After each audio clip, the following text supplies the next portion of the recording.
नमस्कार friends, welcome once again in the video. और video start करने से पहले छोटी सी request, please don't forget to subscribe the channel, like comment and share, and also don't forget to press the bell icon so that whenever a new video is going to release you will get the automatic notification. जिन्होंने कर दिया उनके लिए धन्यवाद, जो करने वाले उनका भी बहुत बहुत धन्यवाद। आज जो अपना वीडियो है वो एक क्वेश्चन पर बेस्ड है, और वो अपना क्वेश्चन है कि what are steroid dosages forms, या what are parenterals, what are advantages and disadvantages of parenteral types and general requirements या requirements of parenteral dosages form. तो फायदे नुकसान, टाइप्स, परिभाषा और क्या क्या रिक्वायरमेंट होना चाहिए पेरेंटल डोजेज फॉर्म, ये हम कवर करेंगे। इसके अंदर कई जगह रेड लाइन लिखी हुई है। इस रेड लाइन का मतलब ये है कि ये वो शब्द हैं जो आपको पहले समझने हैं इंग्लिश के अंदर, ठीक है। उसका मतलब ये होता है यहाँ पर। अब हम स्टार्ट करेंगे अपन डेफिनेशन से। तो स्टेरॉइड डोजेज फॉर्म का मतलब जहां पर भी दिमाग में है तो आपको रखना है कि वी आर टॉकिंग पेरेंटल्स। अब पेरेंटल्स क्या होते हैं, और फिर अगेन जहां पर पेरेंटल दिमाग में है आपको इंजेक्शन रखना है। मतलब whenever I am talking about the parenteral या whoever is discussing about the parenteral dosage form, मतलब इंजेक्शन से बात हो रही है, और इंजेक्शन से IV route, intraarterial route, intravenous route, subcutaneous route, intrathecal, intraspinal, मतलब कई तरह के रूट होते हैं जो इंजेक्शन के द्वारा दिए जाते हैं। वो किस परिभाषा में आते हैं? पेरेंटल में। ये पहले डेफिनेशन वाली बात हो गई। अब बात करते हैं एडवांटेजेस की। तो ये तो बहुत सिंपल है, आपको ऑलरेडी आता है कि इंजेक्शन कब दिया जाता है, जब इमरजेंसी होती है। इंजेक्शन कब दिया जाता है? जब पेशेंट बेहोश होता है। इंजेक्शन कब दिया जाता है? जब आपको लगता है कि ड्रग आपकी जीआईटी में डिग्रेड नहीं हो रही है। इंजेक्शन कब दिया जाता है? कि जब आपको पता है कि उसका फर्स्ट पास इफेक्ट ज्यादा है या फर्स्ट पास इफेक्ट है। तो फर्स्ट पास इफेक्ट क्या होता है? Please refer the different video. इसलिए बोलता हूं आपको कि हर वीडियो पूरा देखिए आप, क्योंकि एक वीडियो में दी हुई चीज दूसरी वीडियो से लिंक रहती है। अब देखते हैं वन बाय वन एडवांटेजेस। ये जो प्लस के साइन है इसका मतलब एडवांटेज, ये जो माइनस का साइन है इसका मतलब डिसएडवांटेज। तो पहला एडवांटेज फास्ट एक्शन, आप लोग सहमत होंगे कि the parentals they show fast action. दूसरा है फॉर नॉन कोऑपरेटिव पेशेंट, जो पेशेंट बेहोश है, मतलब जो एक्सीडेंट में है, जिनकी कंडीशन बहुत वीक है या जो कंडीशन बहुत ज्यादा सीरियस है, उनको हम टैबलेट थोड़े देंगे, वो तो ऑलरेडी बेहोश है। या फिर ऐसे भी पेशेंट होते हैं जिनको निगलने में दिक्कत होती है, ठीक है। तो ऐसे पेशेंट को कहते हैं नॉन कोऑपरेटिव पेशेंट, तो उनके लिए है बहुत सुटेबल पेरेंटल। तीसरा, कई बार क्या होता है कि ओरल रूट से दवा ली नहीं जाती, मतलब वॉमिटिंग नोजिया की प्रॉब्लम होती है, मतलब मुंह के द्वारा दवा कहते हैं ना कि यार वो तो कुछ असर ही नहीं कर रही है, जो देते हैं वॉमिट आ जाती है। तो उस केस के अंदर ये बेस्ट है for vomiting conditions, parental is good. अगला आता है प्रोलॉन्ग डिलीवरी। प्रोलॉन्ग डिलीवरी का मतलब होता है, प्रोलॉन्ग एक शब्द इसका मतलब होता है लंबा करना। कई बार क्या होता है कि अपने को दवा जो 3 घंटे का काम कर रही है ना, उसको 6 या 9 घंटे या 24 घंटे का करना होता है, तो वो भी इसके अंदर संभव है। अब वो कैसे संभव है, आपको दूसरा वीडियो देखना पड़ेगा, न्यू ड्रग डिलीवरी सिस्टम, आपको जानकारी मिल जाएगी वहां पर। मतलब मैं दवा का असर लंबा कर सकता हूं, इसीलिए लिखा है प्रोलॉन्ग डिलीवरी। अगला आता है इमरजेंसी। भैया इमरजेंसी में तो पेरेंटल ही काम आता है, आप लोग सहमत होंगे। अगला है नो फर्स्ट पास इफेक्ट। छोटा सा डेफिनेशन में आपको बता रहा हूं या समझाने के तौर पे बता रहा हूं कि जो भी दवा मुंह के द्वारा ली जाती है, जिसको बोलते हैं ओरल रूट, वो क्या होता है जीआईटी में आने के बाद लीवर के पास जाती है और फिर खून में पहुंचती है। समझाने के हिसाब से बता रहा हूं आपको। तो कुछ अमाउंट उसका खत्म हो जाता है, नष्ट हो जाता है। कहने का मतलब अगर 100 mg अगर किसी मरीज ने दवा ली है तो हो सकता है 10 mg 20 mg खराब हो जाए, तो इसका मतलब सर कम पहुंचेगी, 80 mg पहुंचेगी, 90 mg पहुंचेगी। आप बिल्कुल सही कर रहे हैं, ऐसा ही होता है। तो लेकिन इसमें ऐसा नहीं होता है क्योंकि डायरेक्ट आप खून में डाल रहे हैं। अगला है नो जीआईटी डिग्रेडेशन। जब आप ले ही ले रहे हो आप ओरल रूट से, तो जीआईटी में जाएगी नहीं, और जो दवा स्टमक में जाने के बाद खराब हो जाती है वो खराब होगी नहीं, क्योंकि ये डायरेक्ट ही ब्लड में दे रहे हो आप। हम कह सकते हैं नो जीआईटी डिग्रेडेशन, मतलब गैस्ट्रो इंटेस्टाइनल ट्रैक्ट में दवा खराब नहीं होती है। इसके अलावा nutritive agents can also be given. कई सिर्फ दवाई नहीं, दवा के अलावा और भी चीजें दी जा सकती हैं, जैसे ग्लूकोज पेशेंट को देते ही है ना, जो कई दिन तक खाना नहीं खाता, तो ड्रिप चढ़ती है, उसमें क्या होता है ग्लूकोज होता है, और साथ में NaCl और भी न्यूट्रिटिव एजेंट्स दिए जा सकते हैं। ठीक है, तो ये तो बात हुई एडवांटेजेस की।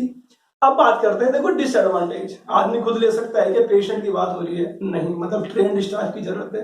दूसरा, अगर अपन कंपेयर करें तो भैया इसको बनाने में बहुत काफी खर्चा आता है, कहने का मतलब इतना इजीली नहीं बनता, तो we can say that it is expensive, it is costly. तीसरी चीज, आराम से लग जाता है कि इंजेक्शन नाम से बड़े बड़े लोग क्या होता है, हालांकि कहना नहीं चाहिए लेकिन हल्का सा मन में डर है, क्यों? क्योंकि पेन होता है, तो पेन या फिर मैं कह सकता हूँ डिस्कम्फर्ट, तो 3 डिसएडवांटेज तो हो गए। फिर इसके अलावा एक चीज और है, अगर तुम ओरल कोई चीज लोगे तो हो सकता है अगर आपको थोड़ा अजीब सा लग रहा हो तो आप वॉमिट करके बाहर आ सकता है, या फिर मैं कह सकता हूँ ओवरडोज या पॉइजनिंग केस के अंदर उसका ट्रीटमेंट हो सकता है। लेकिन इंजेक्शन अगर आपने दे दिया और ओवरडोज हो गई तो भैया वापस आने का चांस नहीं है। अगला डिसएडवांटेज क्या है कि कई बार क्या होती है कि जो दवाएं हैं पोटेंट होती हैं। पोटेंट का मतलब होता है जो कम मात्रा में ज्यादा एक्टिव होते हैं उनको बोलते हैं पोटेंट दवाएं, और वो ऐसी दवाएं स्पेशली बहुत घातक होती हैं। अगर मैं लीवर और हार्ट और किडनी की बात करूं तो इसमें क्या है कि अगर आपने बहुत तेजी से इंजेक्शन लगा दिया ना तो हार्ट पर, किडनी पर उल्टा असर पड़ सकता है, पेशेंट मर सकता है। मतलब मैं कह सकता हूं the parental route is very risky. तो इतना इजी है क्या? बिल्कुल इतना इजी है। तो ये है डिसएडवांटेजेस, देखते हैं वन बाय वन। पहला है कॉस्टली, मैंने आपको बता दिया, आप सहमत हैं। ट्रेंड स्टाफ इज रिक्वायर्ड, बिल्कुल नर्स कंपाउंडर ट्रेन नहीं चाहिए इसके लिए।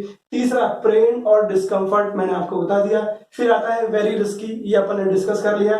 Difficult to treat in overdose, तो अगर आपने डाल दिया तो बहुत डिफिकल्ट है, ओवरडोज रहेगी तो असर आएगा ही सही। क्यों आएगा? क्योंकि जैसे डालते हो उसका तो एक्शन बिल्कुल फास्ट हो जाता है, इसलिए। अगला है एक और इंपॉर्टेंट चीज कि आपने देखा होगा कि डालने से पहले क्या होता है, नर्स या कंपाउंडर डॉक्टर के सुपरविजन के अंदर उनको निर्देश दिया जाता है कि जो भी पेरेंट्रल दवाई ली जाएगी पहले स्किन पर उसका टेस्ट होता है। नर्स या डॉक्टर आता है, फिर पेंसिल या मार्कर से मार्क करता है, और अगर वहां पर फफोला हो तो वो दवा नहीं दी जाती है। क्यों? क्योंकि उसमें एलर्जी या हाइपर सेंसिटिविटी रिएक्शन हो जाती है। तो ये अगला डिसएडवांटेज है, एलर्जी एंड हाइपर सेंसिटिविटी। एक और जो डिसएडवांटेज है कि ये स्टेराइल होना ही चाहिए। Sterility is must, isotonicity is must. Sterile मतलब जीवाणु, विषाणु, कीटाणु रहित होना ही चाहिए। तो अपने पे एक बाहर आ गया ना, बाहर कैसे आ गया? अगर मैं टेबलेट की बात करूं जिसको ओरल रूट से लेते हैं, वहां तो ऐसा नहीं है ना, लेकिन इसमें तो है। तो मतलब एक तरह से डिसएडवांटेज हो गया। तो ये कहानी थी एडवांटेजेस और डिसएडवांटेजेस की। अब जो अगला पार्ट है पेरेंट्रोल का, ये है टाइप्स, मतलब किस तरह की दवाएं दी जा सकती हैं, कौन से डोजेस फॉर्म दिए जा सकते हैं। पेरेंटल अपने आप में डोजेस फॉर्म है, लेकिन दवा किस रूप में दी जा रही है? तो सॉल्यूशन पे, मतलब सॉल्यूशन दिए जा रहे हैं, मतलब इंजेक्शन के अंदर जो दिया जाएगा वो सॉल्यूशन फॉर्म। अब सॉल्यूशन क्या है आपको दूसरा वीडियो देखना पड़ेगा डिटेल्स के लिए। ऐसे ही सस्पेंशन में दिए जा सकते हैं, बिल्कुल दिए जा सकते हैं। तो सस्पेंशन में क्या होता होगा, जो लिक्विड होता है और लिक्विड के अंदर छोटे छोटे सॉलिड पार्टिकल्स होते हैं। अब सस्पेंशन की डिटेल के लिए आपको दूसरा वीडियो देखना पड़ेगा। तो मतलब सॉल्यूशन भी दिए जा सकते हैं, सस्पेंशन भी दिए जा सकते हैं, लेकिन यहाँ पर ध्यान रखने वाली चीज क्या है, इंट्रामस्कुलर रूट से दिए जाते हैं। और सॉल्यूशन की बात करें तो सिंगल डोज और मल्टी डोज में अवेलेबल है। कहने का मतलब एक ही कंटेनर में एक डोज रहेगी या एक से ज्यादा डोज रहेगी। तीसरा है सॉलिड्स आर ऑल्सो गिवन, मतलब ड्राई सॉलिड्स। आपने देखा होगा कई बार इंजेक्शन लगाने से पहले होता क्या है कि मार्केट के अंदर एम्पूल अवेलेबल है। एम्पूल का मतलब आप समझते होंगे, एम्पूल का मतलब होता है हर्मेटिकली सील्ड कंटेनर, ऐसा होता है, और इसके अंदर पाउडर भरा होता है। नर्स या डॉक्टर क्या करते हैं, इसको पहले तोड़ते हैं, इसको तोड़ दिया, तोड़ने के बाद इसमें से जो पाउडर होता है उस पाउडर के अंदर एक फ्लूइड डाला जाता है जिसको बोलते हैं स्टेराइल वाटर फॉर इंजेक्शन। ये डालने के बाद उसको वापस सिरिंज में लिया जाता है और वो पेशेंट को लगाया जाता है। तो ये तो सॉलिड था ना, तो वो क्या थे, वो ड्राई सॉलिड्स थे। ठीक है, अब वो कैसे बने वो एक अलग बात है, लेकिन सॉलिड्स भी दिए जाते हैं, वो भी किस कैटेगरी में आते हैं, पेरेंटल्स की कैटेगरी के अंदर।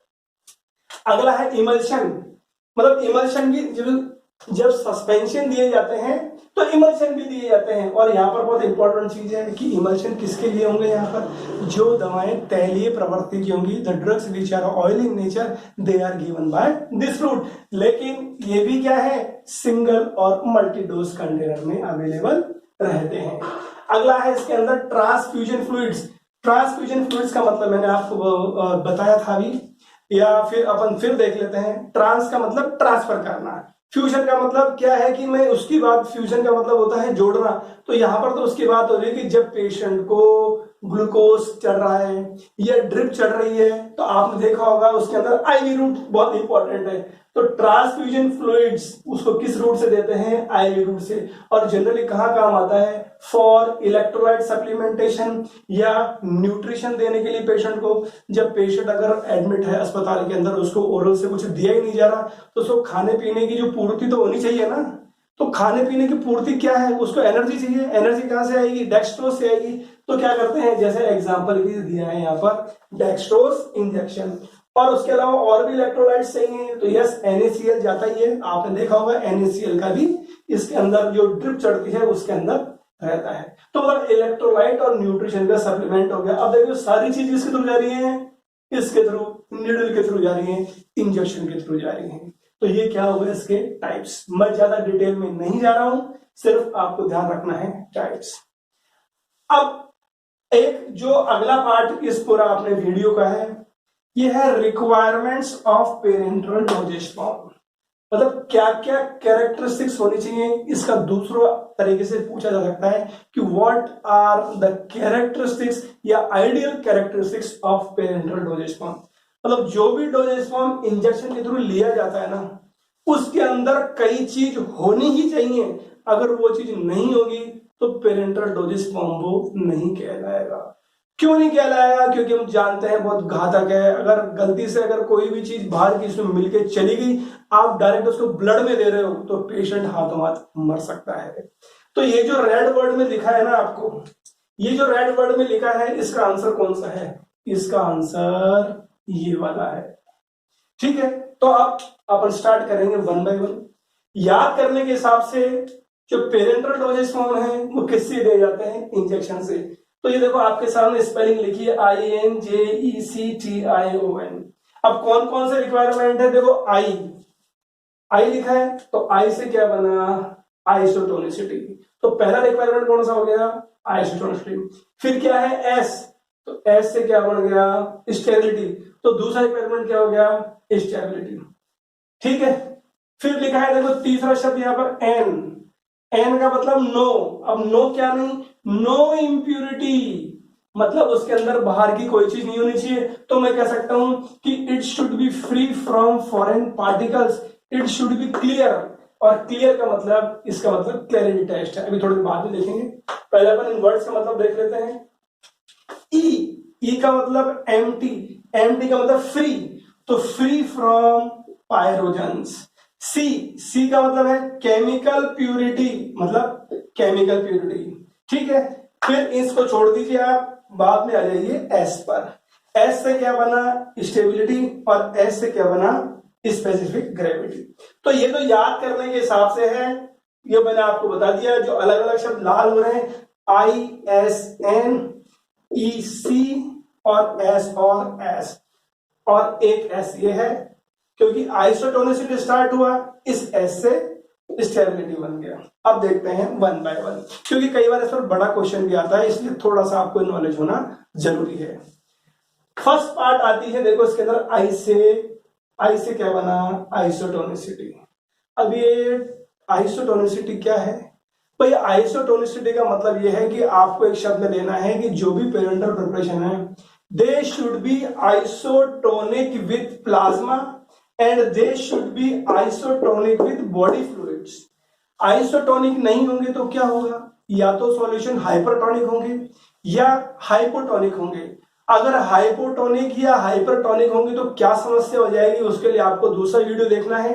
ठीक है, अब उससे होता क्या है कि जो आपके आरबीसी है ना, रेड ब्लड सेल्स, आप समझने के हिसाब से समझ लो, अगर हाइपरटोनिक और हाइपोटोनिक देंगे ना, तो हो सकता है आरबीसी या फिर जिस साइट पर इंजेक्शन दिया जा रहा है ना, वहां पर आसपास की साइट में समस्या स्टार्ट हो जाएगी। अब टोनिसिटी की वजह से क्या समस्या स्टार्ट होती है वो एक अलग वीडियो है, लेकिन अपन ओवरऑल कह सकते हैं कि if the parental dosages form is not isotonic, problem can arise. क्योंकि आरबीसी फट भी सकती है, जहां पर आप दोगे इंजेक्शन साइट पर, वहां पर आसपास के एरिया में प्रॉब्लम आ सकती है। ऐसा नहीं है कि सारे आइसोटोनिक होने चाहिए या बिल्कुल आइसोटोनिसिटी काम करेगी, मैं डिटेल में नहीं जा रहा हूं, सिर्फ इतना ध्यान रखना है कि दे शुड बी आइसोटोनिक। समझने के लिए इनफ है। अगला आता है एन से नो इम्प्यूरिटी। नो इम्प्यूरिटी का मतलब यह है कि आप देखना जो ग्लूकोज की बोतल होती है, जो ड्रिप चढ़ता है पेशेंट को, उसमें अगर आप लेबल देखोगे तो उसमें क्या होता है कि अगर कोई फॉरेन पार्टिकल दिख रहा है तो डिस्कार्ड इमीडिएटली, फटाफट उसको हटा दो। क्यों? क्योंकि it should be free from foreign particles, मतलब इट शुड बी क्लियर। और इसीलिए उसमें एक टेस्ट होता है जिसको बोलते हैं क्लैरिटी टेस्ट। क्लैरिटी का मतलब क्या होता है? बिल्कुल साफ दिखना। साफ दिखने का मतलब क्लैरिटी। तो कैसे पता करते हैं? आपने क्या किया, आपने देखा होगा जो बॉटल्स आती हैं ट्रांसफ्यूजन ग्लूकोज या ड्रिप की जिसकी बात कर रहा हूं, वो ट्रांसपेरेंट कंटेनर में आती हैं। ट्रांसपेरेंट करने का मतलब जिसके आर पार देखा जा सके। आप उसको लाइट के थ्रू देख लो, अगर कोई फॉरेन पार्टिकल दिख रहा है तो आप उसको डिस्कार्ड करना है। डिटेल हम बाद में देखेंगे, सिर्फ इस पार्ट के आंसर के लिए आपको बता रहा हूं। Means it should pass the clarity test. Next आता है एम्प्टी फ्रॉम पायरोजन। अभी पायरोजन क्या होता है? अभी आपको समझने के हिसाब से इतना याद रखना है कि पायरोजन तो पदार्थ होते हैं। किसके पदार्थ होते हैं? जीवाणु, विषाणु, कीटाणु के। और यहां पर मेन अगर बात करूं स्पेसिफिक में तो बैक्टीरिया के। बैक्टीरिया के कुछ पदार्थ होते हैं जो शरीर में जाने के बाद, आपने देखा होगा इन्फेक्शन के बाद टेम्परेचर बढ़ जाता है, बुखार आ जाता है, तो टेम्परेचर बढ़ने को बोलते हैं हाइपरथर्मिया। तो पायरोजन क्या है? ये तो मेटाबोलाइट्स या फिर बैक्टीरिया के कुछ कण हैं जिसकी वजह से शरीर का तापमान बढ़ जाता है, और वो आपके पेरेंट्रल में नहीं होने चाहिए। सर पेरेंट्रल में कहां से आ गए? भैया जो आप पेरेंट्रल बनाने में जो आप सॉल्यूशन यूज कर रहे हो, जो पानी यूज कर रहे हो, उसमें अगर बैक्टीरिया आ गया गलती से भी तो क्या होगा? बैक्टीरिया के साथ बैक्टीरिया के और भी पदार्थ आएंगे जिसको क्या बोलेंगे? पायरोजन। तो मैं कह सकता हूं कि the parenteral dosage form should be free from pyrogen. और इसको कैसे तय किया जाता है कि पायरोजन फ्री है? तो it should pass pyrogen test. एक टेस्ट होता है, वो टेस्ट पास होना चाहिए। अगला आता है केमिकल प्यूरिटी। इसके अंदर प्यूरिटी होनी चाहिए, मतलब जो केमिकल है वो भी प्योर होने चाहिए, और it should be with in limit. तो सर क्या इम्प्योर केमिकल भी यूज करते हैं क्या? बात ये नहीं है। फर्स्ट ईयर में हमने पढ़ा था लिमिट टेस्ट कोई चीज होती है, क्योंकि कोई भी चीज प्योर नहीं होती 100%, 99.99999 ऐसा रहता है। तो अब जो आप सब्सटेंस यूज कर रहे हो या जो भी एजेंट यूज कर रहे हो उसके अंदर कुछ हद तक होगी, लेकिन वो किस हद तक होगी? वो आईपीबीपी यूएसपी मतलब फार्माकोपिया के अनुसार होगी। उसमें दिया हुआ है कि हो सकती है, लेकिन लिमिट्स के अंदर, इसीलिए लिखा हुआ है it should be with in limits. समझ में आ गया होगा। अगली चीज आती है, देखो यहां पर एस फॉर स्टेबिलिटी। अब स्टेबिलिटी कैसी? Both physical and chemical stability should be there during the storage. Storage से लेकर जब तक उसको यूज नहीं किया था उसके अंदर स्टेबिलिटी होनी चाहिए। और एक और चीज रह गई इसके अंदर, स्पेसिफिक ग्रेविटी। आपको एक याद रखना है कि ये बहुत इंपॉर्टेंट होती है। कहां पर? When the injection is used for intraspinal purpose. अब इंट्रास्पाइनल क्या है? स्पाइन में लगाने वाला इंजेक्शन होता है इंट्रास्पाइनल। ये करने के बाद एक और चीज आ गई स्टेरिलिटी। वो स्टेरिलिटी किससे बना? स्टेराइल से। स्टेराइल को एक मोटे तौर पर समझने का मतलब यह है, अगर मैं कहूं स्टेराइल कहने का मतलब जिस चीज की बात कर रहा हूं वो जीवाणु, विषाणु, कीटाणु रहित है। इसीलिए फर्स्ट ईयर में या फिर अपन एक चैप्टर पढ़ा है स्टेरिलाइजेशन। स्टेरिलाइजेशन का मतलब किसी भी चीज को जीवाणु, विषाणु, कीटाणु रहित करना, वो प्रक्रिया क्या कहलाती है? स्टेरिलाइजेशन। उसी से क्या और जो प्रोडक्ट बनता है वो क्या कहलाता है? स्टेराइल। तो पेरेंटल क्या होना चाहिए? वो स्टेराइल होना चाहिए, उसके अंदर स्टेरिलिटी होनी चाहिए। वही लिखा है it should be free from microbes. वो कैसे हो सकते हैं? बनाने के समय aseptic conditions are required. Aseptic का मतलब माइक्रो फ्री, और इसीलिए इसका भी टेस्ट होता है, उसको बोलते हैं टेस्ट ऑफ स्टेरिलिटी। तो ये क्या क्या रिक्वायरमेंट्स हैं? ये सारी रिक्वायरमेंट्स हैं, और जो मैंने आपको बताया वो आपको लिखना है। तो ये आपके क्वेश्चन का आंसर है। एक बार वापस ब्रीफ कर देता हूं बहुत शॉर्ट के अंदर। उससे पहले request is there, please subscribe the channel, like, comment and share, and don't forget to press the bell icon. आज का जो अपना सवाल है वो ये है कि स्टेराइल डोजिस्पर्म क्या होते हैं, पेरेंटल डोजिस्पर्म क्या होते हैं, उनकी डेफिनेशन क्या है, उनके एडवांटेजेस, डिसएडवांटेज, उनके टाइप्स और उनके क्या क्या जनरल रिक्वायरमेंट्स हैं। तो अपन ने एडवांटेजेस देखे, डिसएडवांटेजेस देखे, उनके टाइप्स देखे और ये सारे रिक्वायरमेंट है। उनको याद करने के लिए मैंने इंजेक्शन शब्द लिख दिया, आई फॉर आइसोटोनिसिटी, फिर आई से जो अगला इसी का एस है उसका मतलब स्टेरिलिटी, उसका मतलब ये होता है E for empty from pyrogen, C for chemical purity और ऐसे ही एस फॉर स्पेसिफिक ग्रेविटी और S for stability. So this is all for today, be in touch, keep studying, best of luck.